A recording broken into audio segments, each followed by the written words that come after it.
The leader of the Islamic State is dead after a U.S. Special Forces raid. The counterterrorism raid in Syria targeted the man known as Haji Abdullah. He took over ISIS in 2019. Officials say he ran the global terror unit out of a residence. His family and other women and children were living there. We're told shortly after U.S. troops arrived, he detonated a bomb, killing himself and several others. In a final act of desperate cowardness, he, with no regard to the lives of his own family or others in the building, he chose to blow himself up, not just to the vest, but to blow up that third floor. The Defense Department said today the now deceased ISIS leader was a man we should all be happy is no longer walking the face of the earth. But at least a dozen people died in the operation that the Pentagon says was planned for months. New at 5:30, Mike Gooding explains what the U.S. says it did to minimize casualties on the ground.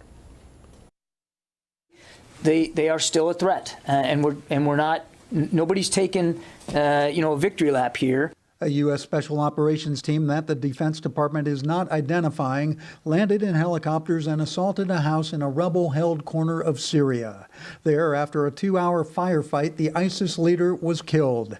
As far as collateral damage, the DoD says avoiding civilian harm was baked into the plan, and the Pentagon says it is only aware at this time of 3 unrelated civilian casualties. The calculated efforts of our forces succeeded in protecting more than 10 women, children, and babies.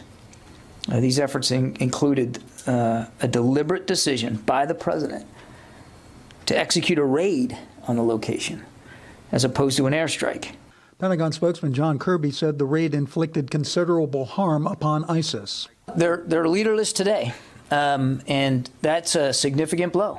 This is not something that we believe ISIS is going to be able to just get over real quickly and real easily. In a tweet, Defense Secretary Lloyd Austin said, "I am immensely proud of the U.S. forces who conducted the raid." And House Armed Services Committee Vice Chair Elaine Luria of Virginia's 2nd District applauded the raid. She tweeted, "Last night's operation should serve as a reminder to terrorists around the world that the United States will not tolerate any attempt to harm our citizens or interests at home or abroad." Mike Gooding, 13 News Now.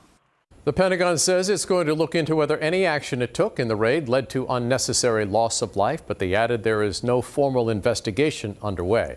There were no U.S. casualties.